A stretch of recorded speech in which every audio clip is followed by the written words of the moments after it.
Mtazamaji wa Radio Maria na Radio Mbiu Sauti ya Faraja Kagera, karibu katika kipindi cha Familia ni Nyumba ya Mungu ambacho kinakujia moja kwa moja kutoka Seminari Kuu ya Mtakatifu Kalolo Lwanga Segerea iliyopo Jimbo Kuu Katoliki la Dar es Salaam. Kinakujia kila siku ya Alhamisi kuanzia saa 12:30 jioni. Leo upo nami Frateri Alto Hermes Mlelwa wa Jimbo Katoliki la Njombe, ninayekuletea mada inayosema vituo vya ushauri nasaha vinavyoweza kupunguza unyanyasaji katika familia. Karibu tuanze kipindi chetu kwa sala. Kwa jina la Baba na la Mwana na la Roho Mtakatifu. Amina. Roho mkuu mfariji mwema, mwenye kila kitu chema, uje kutuangazia na imara kututia, tuyasikie mafundisho, tuyashike mpaka mwisho. Amina. Mpendwa mtazamaji, kwanza tutambue maana ya ushauri nasaha. Ushauri nasaha ni mchakato wa kutoa msaada wa kihisia, kimawazo kwa watu wanaokabiliwa na changamoto mbalimbali, ikiwemo matukio ya unyanyasaji katika familia. Unyanyasaji huo unaweza kujumuisha aina mbalimbali za unyanyasaji: unyanyasaji wa kimwili, kihisia, kiuchumi, kingono ambao huathiri ustawi wa waathirika na kuharibu muungano wa kifamilia. Katika mazingira ya familia, unyanyasaji mara nyingi huwa katika kivuli na waathirika wanaweza kujikuta wakikabiliwa na hali ngumu kabisa ya kimaisha. Lakini katika hali hiyo ndio huu ushauri nasaha unapasika kuja kati yao, na hivyo ushauri huu unapasika kuwa wa kitaalamu. Vituo vya ushauri nasaha vinatakiwa kuhusika kwa kutoa huduma hizi za kitaalamu, kusaidia waathirika kuelewa hali hiyo, kuwapa mikakati ya kukabiliana na matukio ya unyanyasaji, pamoja na kusaidia katika upya wa maisha yao, kuimarisha uhusiano wa familia. Sasa tutazame namna ushauri nasaha unavyoweza kupunguza unyanyasaji katika familia. Nitatoa hoja tano tu. Na hoja ya kwanza ni kutoa elimu na ufahamu, kufungua akili ya mwanadamu aweze kutambua kuwa hiki si sawa. Katika muktadha wa elimu ya kijamii, kutoa elimu na ufahamu juu ya haki za kibinadamu na unyanyasaji ni hatua muhimu katika kuondoa unyanyasaji katika familia. Elimu hii huwasaidia watu kutambua matendo ya unyanyasaji, kuelewa athari zake na kujua njia ya kupata msaada ili waweze kuishi kwa usalama. Vituo vya ushauri nasaha wanapotoa taarifa sahihi wanaweza kusaidia kubadilisha mitazamo na tabia ambazo zinachangia unyanyasaji moja kwa moja. Na hiki ambacho wanatenda hawa wana vituo vya ushauri nasaha kinalandana moja kwa moja na mafundisho ya Kanisa Katoliki. Je, ni fundisho gani la Kanisa Katoliki ambalo linaenda sambamba na hiki ambacho hawa watu wa vituo vya ushauri nasaha wanakifanya? Fundisho la kwanza ni lile ambalo linapatikana katika katekisimu ya Kanisa Katoliki, hususani katika namba 1930, ambapo kifungu hiki kinasisitiza wajibu wa kila binadamu kupambana na dhuluma na kutenda haki. Aidha, waraka ambao unapatikana katika hati ya Mtaguso wa Vatikano wa pili, ule waraka wa Gaudium et Spes, katika namba ile ya 27 inakumbusha kwamba elimu ni msingi wa haki na wajibu kuhakikisha kwamba kila mtu anapata taarifa zinazohitajika ili kudumisha haki ambayo itasaidia kuishi katika hali njema, katika ubora, katika maisha. Hivyo kupitia elimu ya kijamii, tena elimu hiyo ambayo inatakiwa kujikita katika utu wa mtu, elimu iliyojikita katika utu wa mtu. Vituo vya ushauri nasaha ni lazima elimu hiyo ijikite hapa. Jamii inaweza kukua katika uelewa na kushiriki kwa pamoja kutokomeza unyanyasaji katika jamii zetu, hususani za Kiafrika, jamii za Kitanzania, familia za Kitanzania. Na hoja ya pili ni kutoa msaada wa kisaikolojia. Msaada huu ni muhimu katika kurekebisha athari za unyanyasaji katika familia. Vituo vya ushauri nasaha vinatoa huduma ya ushauri inayosaidia wahanga kukabiliana na athari za kiakili, kihisia ambazo zimetokana na unyanyasaji. Msaada huu unalenga kuimarisha ustawi wa kiakili wa wahanga na kuwasaidia kujenga uhusiano mzuri katika familia zao, ambazo kwa kweli katika mazingira ya Kiafrika hizi familia ndiyo msingi mkuu kabisa wa kupata maendeleo na kuwa na jamii yenye haki, jamii inayoendana na ustawi kamili kulingana na vile ambavyo mwanadamu anatakiwa kuwa. Mafundisho ya Kanisa Katoliki, hususani katika katekisimu ya Kanisa Katoliki namba 2280, yanaeleza kwamba maisha ya binadamu yanastahili kuheshimiwa na kulindwa, hivyo kusaidia watu kupona ni wajibu wa kila mtu katika jamii. Hivi hawa wa vituo vya ushauri nasaha, wao wanatakiwa kulitenda hili katika ufanisi mkubwa zaidi, kwani wao wana elimu ambayo imekwisha kujikita katika tendo hili ambalo ni takatifu mbele ya Mwenyezi Mungu, iwapo tu linathamini utu wa mwanadamu.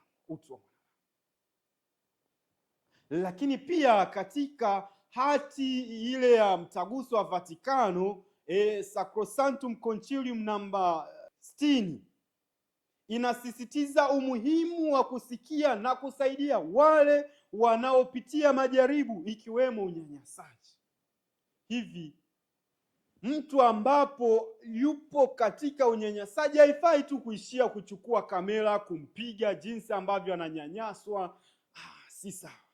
Hati hii inasisitiza kwamba msaidie. Kupiga picha si kumsaidia, msaidie kwanza.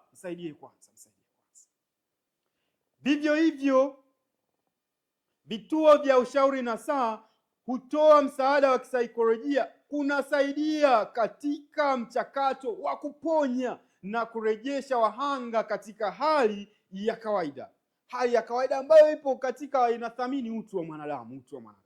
Hivyo hupunguza mkazo wa kiakili na kuwasaidia kujenga afya bora katika familia, na katika hiyo afya bora ndiyo tunaweza kupata maendeleo, ndiyo tunaweza kumtumikia Mwenyezi Mungu tukiwa katika hali nzuri, na ndiyo tunaweza kufikia lile lengo kuu kabisa, kuwa watakatifu.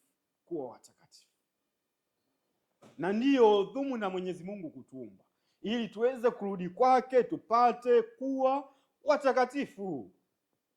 Na hoja ya tatu ni kujenga mtandao wa kusaidiana.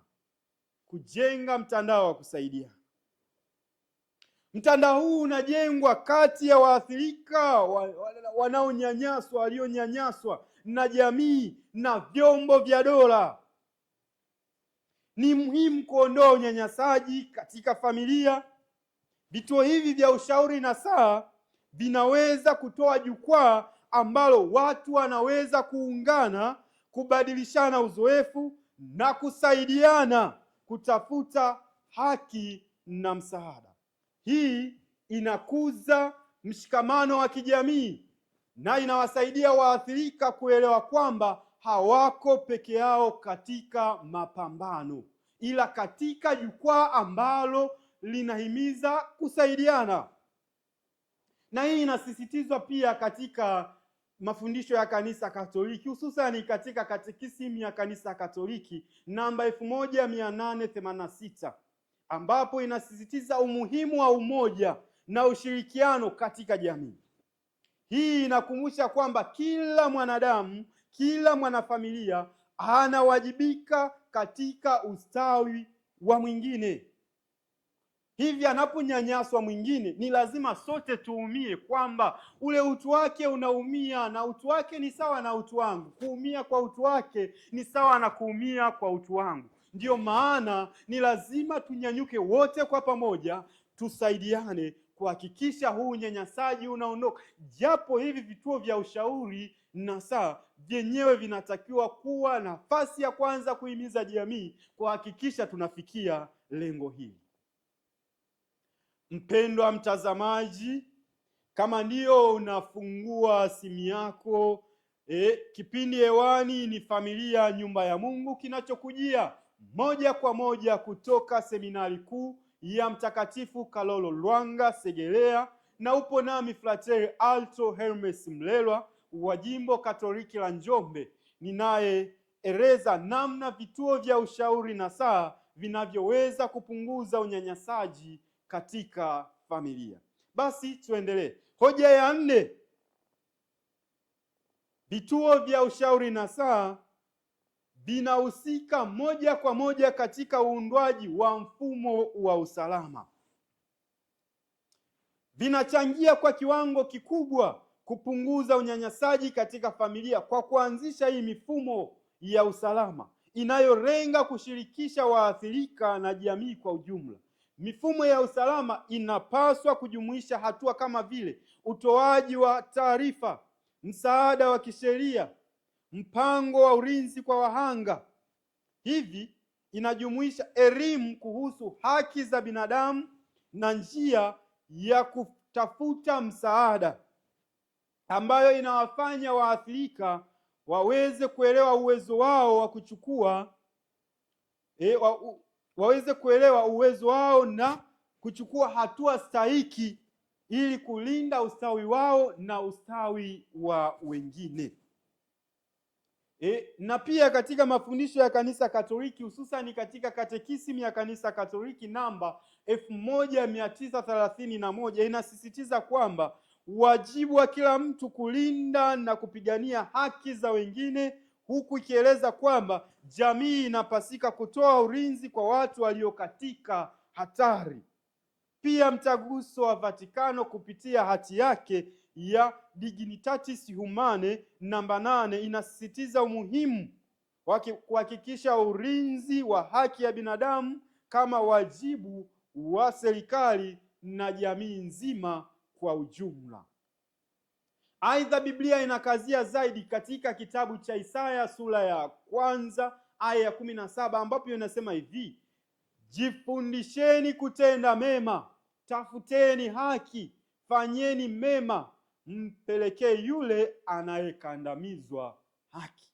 Hivi kwa kuanzisha mifumo ya usalama, hivyo tunakuwa tumetafuta jema, tumefanya jema, na tunalenga kutafuta haki, na tunalenga kumpelekea yule anayekandamizwa haki yake. Na hiki ndicho ambacho anakifanya wale watu wa vituo vya ushauri nasaha. Kwa hivyo vituo vya ushauri nasaha havipo tu kusaidia, bali pia hujenga mifumo thabiti ili kuondoa unyanyasaji katika familia, kuzingatia maadili ya kibinadamu na umuhimu wa kila mtu, na kutoa mwanga wa matumaini kwa wahanga, kwani wahanga wengi wa unyanyasaji wanapoteza matumaini. Na hoja ya tano na ya mwisho, vituo vya ushauri nasaha hushiriki katika sera za umma. Vinachukua jukumu muhimu katika kupunguza unyanyasaji katika familia kwa kushiriki katika kuunda, kutekeleza sera za umma zinazohusiana na masuala ya unyanyasaji. Ushiriki huu ni muhimu kwani unawezesha waathirika na jamii kuwa sauti katika mchakato wa kukabiliana na unyanyasaji. Hao wanaonyanyaswa wanakosa sauti, basi hivi vituo ndivyo vinakuwa sauti yao. Vituo hivi vinaweza kutoa taarifa na tafakari zinazohitajika ili kuunda sera zinazolenga kulinda haki na ustawi wa waathirika. Kwa kushirikiana na serikali na mashirika mengine pengine yasiwe ya kiserikali, vituo vinaweza kusaidia katika kutunga mikakati ya kitaifa na ya kimataifa inayohusu elimu, uhamasishaji na msaada wa kisheria. Na kwa kweli hiki ambacho wanakitenda hakipingani kabisa na mafundisho ya Kanisa Katoliki, kwani kanisa letu katika katekisimu ile kubwa namba 1910 inasisitiza wajibu wa raia kushiriki katika masuala ya umma ili kulinda na kukuza ustawi wa wote.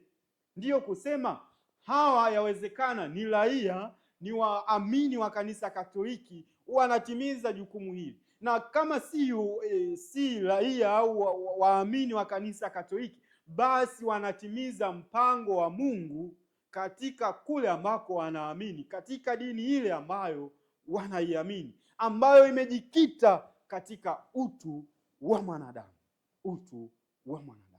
kiini cha mwanadamu.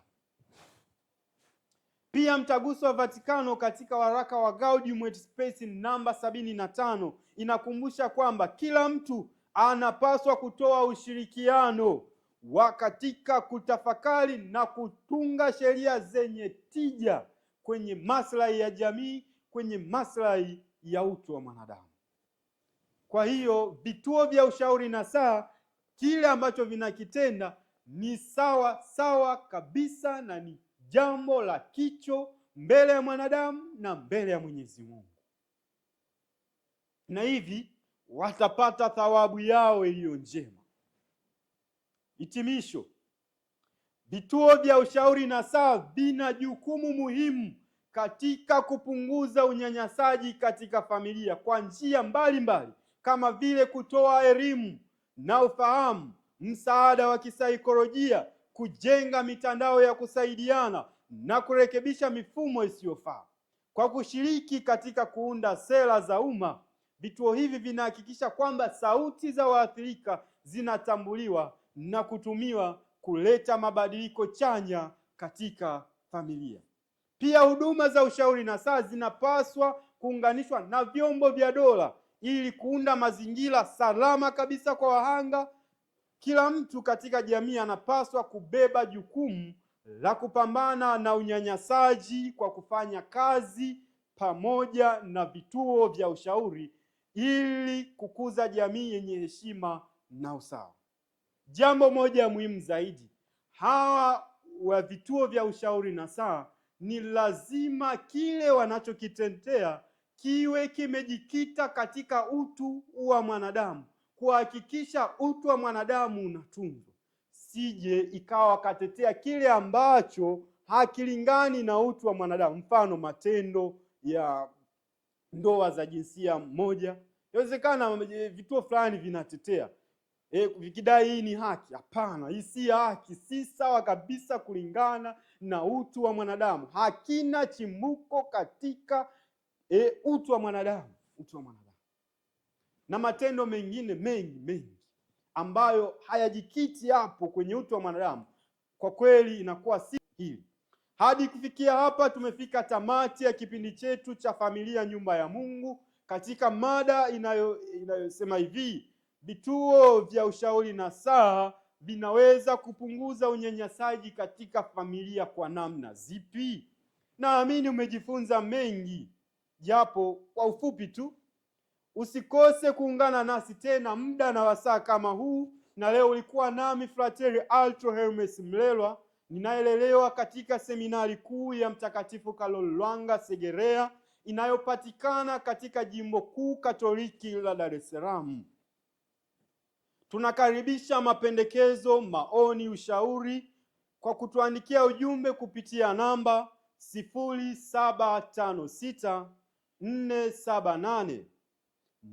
0756478178. Tuandikie ujumbe wako kutoa ushauri, mapendekezo, maoni kupitia namba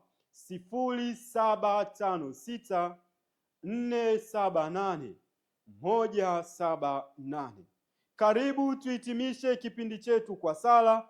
Kwa jina la Baba na la Mwana na la Roho Mtakatifu. Amina. Atukuzwe Baba na Mwana na Roho Mtakatifu, kama mwanzo na sasa na siku zote na milele. Amina.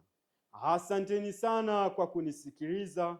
Nawatakieni usikilizaji mwema wa vipindi vingine vinavyofuata katika ukurasa wetu. Tumsifu Yesu Kristo.